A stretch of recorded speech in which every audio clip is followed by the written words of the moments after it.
సరే మరి మరి వీటన్నిటికి పరిష్కారం ఎలాగ మరి? అమ్మ మనకి భగవద్గీతలో ఓ శ్లోకం పెద్ద ఆయన చెప్పినట్టు చెప్తారమ్మ పెద్దలు.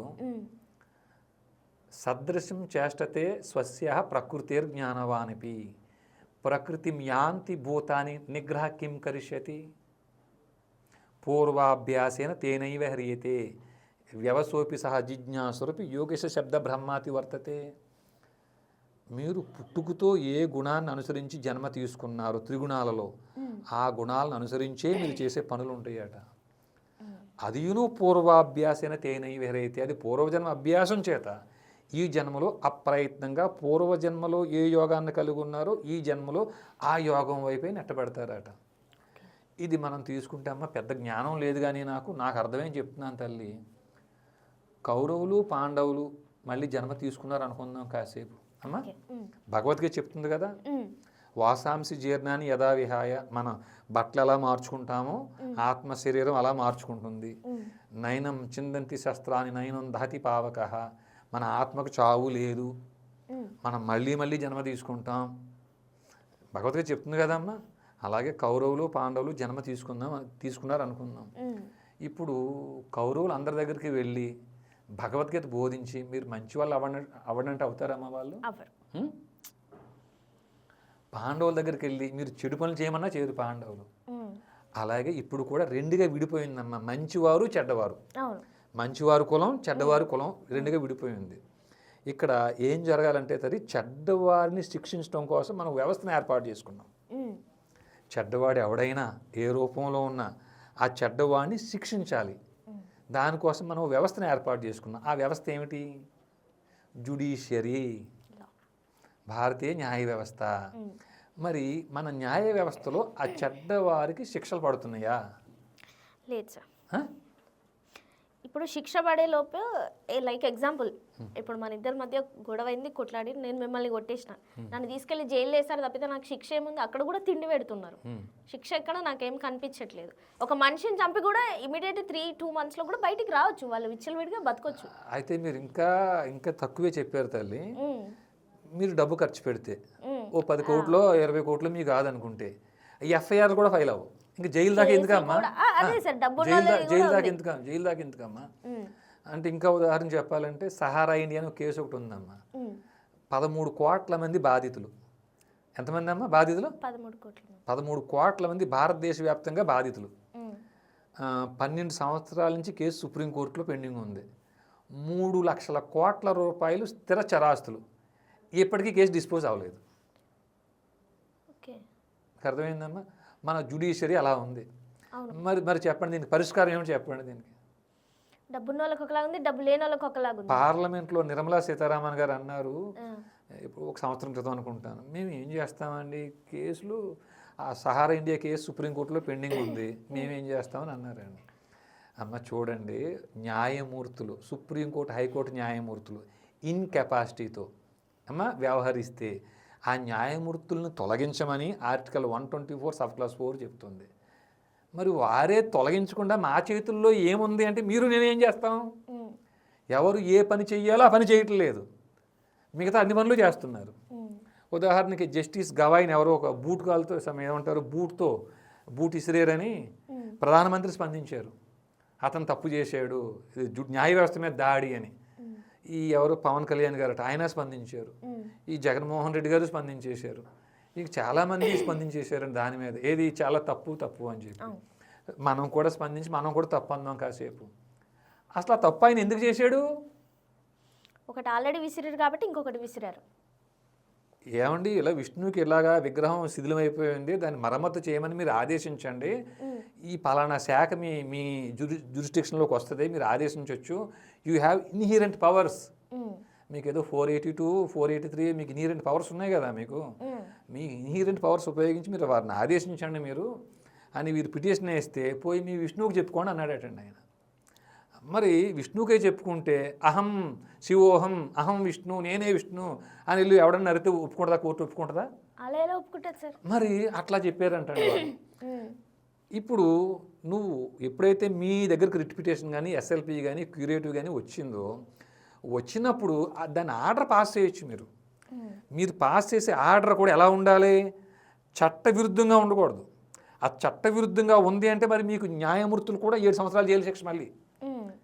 అట్లాంటి ప్రత్యేకమైన బాధ్యత కలిగిన వారు దాని మీద ఆర్డర్స్ పాస్ చేయకుండా ఇట్లాంటి పనికిమాలిన మాటలు మాట్లాడొచ్చా మరి ఆయన? మాట్లాడకూడదు. మరి పనికిమాలిన మాటలు మాట్లాడిన CJIని ప్రధానమంత్రి గారు ఏం చేసి ఉండాలి? ఆయన ఆర్టికల్ 124 సబ్ క్లాస్ 4 ప్రకారంగా ఇంపీచ్మెంట్ చేస్తున్నాం అన్న ఇంపీచ్మెంట్ ప్రొసీడింగ్స్ మొదలు పెడితే ఈయనకి షూ ఇసిరి అవసరం ఉంటుందా? ఇతనికి లేదు. వారా చేయాల్సిన పని చేయరు. అమ్మా, మోడీ గారైనా, పవన్ కళ్యాణ్ గారైనా, చంద్రబాబు నాయుడు గారైనా, లేకపోతే మన జగన్మోహన్ రెడ్డి గారైనా వారు చేయాల్సిన పనులు చేయరు. ఎవరైనా చేయడానికి అవకాశం లేదు. ఉదాహరణకి పవన్ కళ్యాణ్ గారికి కూడా 2-3 ఎంపీలు ఉన్నారు కదమ్మా ఆయనకి. జగన్మోహన్ రెడ్డి గారికి 3 ఎంపీలు ఉన్నారు కదా. చంద్రబాబు గారికి ఎంపీలు ఉన్నారు కదా. నరేంద్ర మోడీ గారికి ఎంపీలు ఉన్నారు కదా. మరి న్యాయమూర్తి చేసిన తప్పు అయితే వారి మీద impeachment proceedings article 124 sub class 4 ఇది ఇన్కెపాసిటీ. నువ్వు ఆ సింహాసనం మీద కూర్చుని అట్లాంటి మాట ఎట్లా మాట్లాడతావు? నువ్వేమన్నా చిన్న వ్యక్తివా? నువ్వేమన్నా బర్రెలు కాసుకుంటున్నావు? నువ్వేమన్నాను? లేదు. ఏ చదువు సంధ్య లేని వారే ఆచితూచి మాట్లాడతారు గౌరవంగా. మరి అంత పెద్ద స్థాయిలో కూర్చుని పనికిమాలిన మాట నువ్వు ఎట్లా మాట్లాడతావా? ఇన్కెపాసిటీ అని చెప్పేసి ఏమన్నా ఇంపీచ్మెంట్ ప్రొసీడింగ్స్ పెట్టే అవకాశం ఉండి మీరు ఏమన్నా పెట్టారా? చేయాల్సిన పని చేయకుండా పనికిరాని పని ఏమిటి? అతను షూ విసరడం తప్పు ఒక ట్విట్టర్లో పెట్టేయడం అయిపోయింది, ఖండించేయడం అయిపోయింది. నీకు చేయాల్సిన పని నువ్వు చెయ్యకపోవటం వల్ల కదా వాళ్ళకి ఈ అవస్థ వచ్చింది వారికి.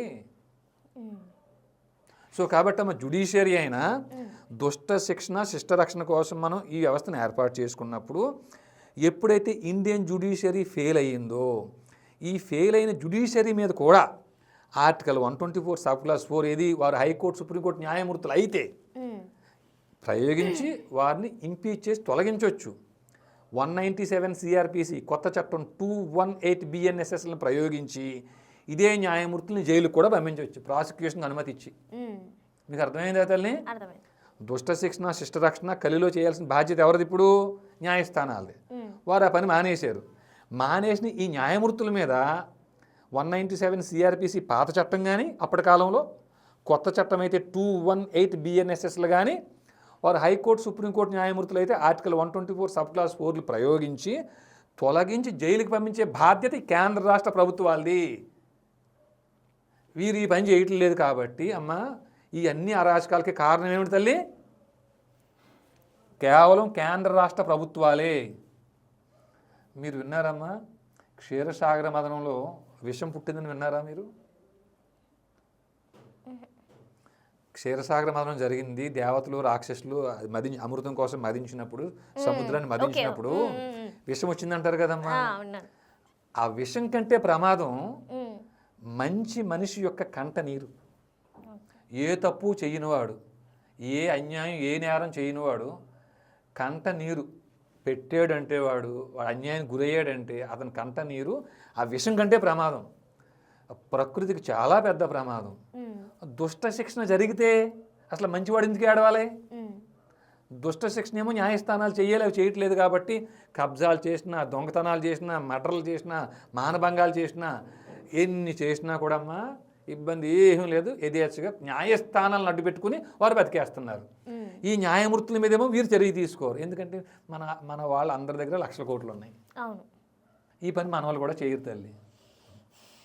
Final end of the day ఇంకా అమ్మాయి అమ్మ, మీకు గుర్తుందా, ఒక ప్రత్యూష అని ఒక అమ్మాయిని చంపేశారని వారి తల్లిగారు ఇప్పటికీ ఆవిడ రోధిస్తూ ఉన్నారు.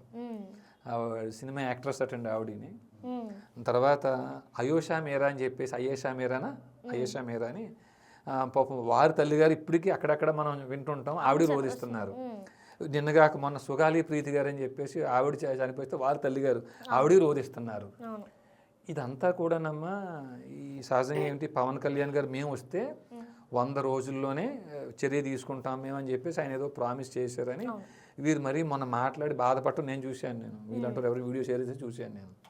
ఇక్కడ సమస్య జ్యుడిషియరీ. ఇక్కడ సమస్య ఏంటమ్మా? సమస్య జ్యుడిషియరీ.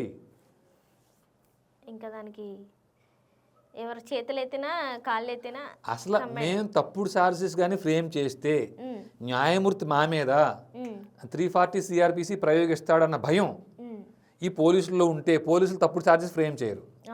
మేము తప్పుడు తీర్పులు ఇస్తే మా మీద కేంద్ర రాష్ట్ర ప్రభుత్వాలు 197 సిఆర్పిసి కానీ 218 బిఎన్ఎస్ఎస్లు కానీ ఆర్టికల్ 124 సబ్ క్లాస్ 4 కానీ ప్రయోగించి మమ్మల్ని తొలగించి జైలుకి పంపిస్తారన్న భయం ఉంటే ఈ న్యాయమూర్తులు తప్పుడు తీర్పులు ఎవరు ఎవరు తప్పు అంతా అక్కడ పెట్టుకున్నాం. కానీ మన పాలకులు ఏం చెప్తారు తల్లి, మీకు ఫ్రీగా ఇది ఇస్తాం, మేము ఫ్రీగా ఇది ఇస్తాం అని చెప్పుకొస్తున్నారు తల్లి. కాబట్టి ముందు మన ప్రధానమైన సమస్యే ఇండియన్ జ్యుడిషియరీ. సో దాన్ని మొత్తం మార్చేస్తే కంప్లీట్ అయింది అంటారు. మార్చక్కర్లు అమలు చేస్తే చాలమ్మా, ఏం మార్చక్కర్లేదు.